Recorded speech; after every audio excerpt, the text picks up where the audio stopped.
হওয়া পর্যন্ত আমাদের লড়াই অব্যাহত থাকবে।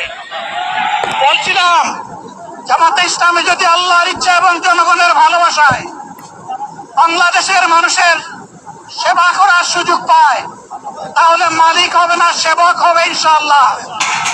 আজ আমি ঘোষণা দিচ্ছি, লক্ষ জনতাকে সাথে নিয়ে বাংলাদেশ জামাতে ইসলামী থেকে যারা আগামীতে সংসদ সদস্য হিসাবে নির্বাচিত হবেন, আরে আপনারা কথা বন্ধ করেন, আপনারা কথা বন্ধ করেন, সবাই বসে পড়েন, সবাই বসেন, বসেন, কেউ দাঁড়াবেন না, সবাই বসেন।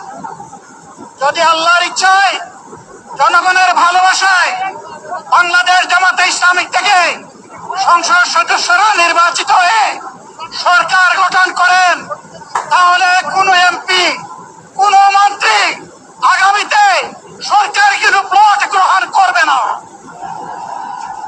কোন এমপি এবং কোন মন্ত্রী ট্যাক্সবিহীন কোন গাড়ি চড়বে না। কোন এমপি এবং কোন মন্ত্রী তার নিজের হাতে কোনো টাকা চালাচালি করবে না। কোন এমপি এবং কোন মন্ত্রী যদি তার নির্দিষ্ট কোনো কাজের জন্য বরাদ্দ পেয়ে থাকেন, কাজ শেষ হওয়ার সাথে সাথে বাংলাদেশের 18 কোটি মানুষের কাছে তারা তার প্রতিবেদন তুলে ধরতে বাধ্য হবে।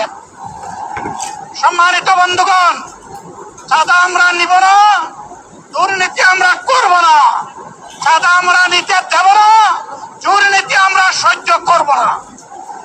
এই বাংলাদেশটাই আমরা দেখতে চাই। যুবকদেরকে আমরা স্পষ্ট ভাষায় বলতে চাই, বন্ধুগণ, তোমাদের সাথে আমরা আছি। আমি আজকে জামাতের আমির হিসাবে এখানে কথা বলতে আসিনি। আমি এসেছি বাংলাদেশের 18 কোটি মানুষের একজন হয়ে কথা বলতে। আমি শিশুদের বন্ধু, আমি যুবকদের ভাই,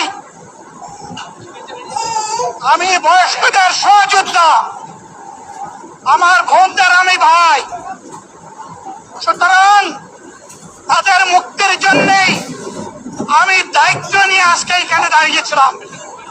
আল্লাহর ইচ্ছা শরীর আমাকে সাময়িকভাবে সহযোগিতা করে নাই, এটাও আল্লাহর ইচ্ছা। এখন আল্লাহ আমাকে কথা বলার সুযোগ দিচ্ছেন। আমি বলতে চাই, বাংলাদেশের নির্দিষ্ট কোন শ্রেণীর মুক্তির জন্য আমাদের এই লড়াই নয়। রাস্তার একজন পরিচ্ছন্নতা কর্মী, চা বাগানের একজন শ্রমিক, রক্ত পানি করে ঘাম জড়ানো আমার একজন রিক্সা চালক ভাই মাঠে ময়দানে বাংলাদেশের